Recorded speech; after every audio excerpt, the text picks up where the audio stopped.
এটা তোমার নিজের স্কুলই মনে করো, আর কোনো প্রবলেম হলে আমাকে বলবা। আরে ভাই টিচার এত নিচে নামছে কেন? আরে ভাই আমার মনে হচ্ছে ওর বাপ বিল গেটস এর আত্মীয়। আমার মনে হয় না ভাই, সত্যিটা জানান আমার কাছে একটা আইডিয়া আছে, তুই দেখতে থাক শুধু। ভাই এই স্ন্যাক আমার বাবা ইতালি থেকে আনছিল, তুমি কি খাবা? আমার বাবা বলে থেকে এগুলো জাঙ্ক ফুড, আর এগুলো গরিবরা খেয়ে থাকে।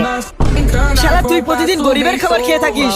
এটা কত বেশি সুস্বাদু ইয়ার, যতগুলো আছে সবগুলো কি আমার কাছে বেচে দিবে? এই নাও ভাই, মনে হচ্ছে মুরগি আমাদের জালে ফেসে গেছে। তুমি এত ভালো মানুষ, আমি তোমার থেকে শুধু 30 নিব। ঠিক আছে, আমি এখনই 30,000 পাঠিয়ে দিচ্ছি। 30,000?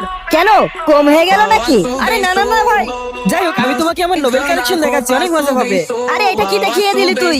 কি টাকা দিছিল তাই বলে? এই নোবেলটা তো অনেক ভয়ঙ্কর। কিন্তু ওইটা হরর ছিল না ইয়ার। কিন্তু হরচ্ছে এটাই, আমাকে প্রতিদিন শুধুমাত্র 10 লাখ টাকা করেই দেয়। কিন্তু তুই আমার ফোনটা কেন ভাঙলি ভাই? কোনো ব্যাপার না, আমি তোমাকে আমার ফোনটা দিয়ে দিচ্ছি। ও কি তোমার দুলো ভাই লাগে নাকি? ভাই তুমি মনের দিক থেকে অনেক ভালো, তুমি কি আমার সাথে থাকবে? আচ্ছা তোমার বাসা তো পাশের ওই ভিলাই তাই না? আরে না, আমার তো একটা রুমে শুতে কষ্ট হয়, ওই পুরো ভিলাটাই আমাদের। তুমি শুধু পড়ার জন্য ওই পুরো ভিলা কিনেছো? কিনে নি ইয়ার, ওই কলোনির যতগুলো ভিলা আছে সবগুলোই আমাদের। কি ওই কলোনির সবগুলো ভিলা তোমাদের? না না, ওর পিছনের কলোনি আরো।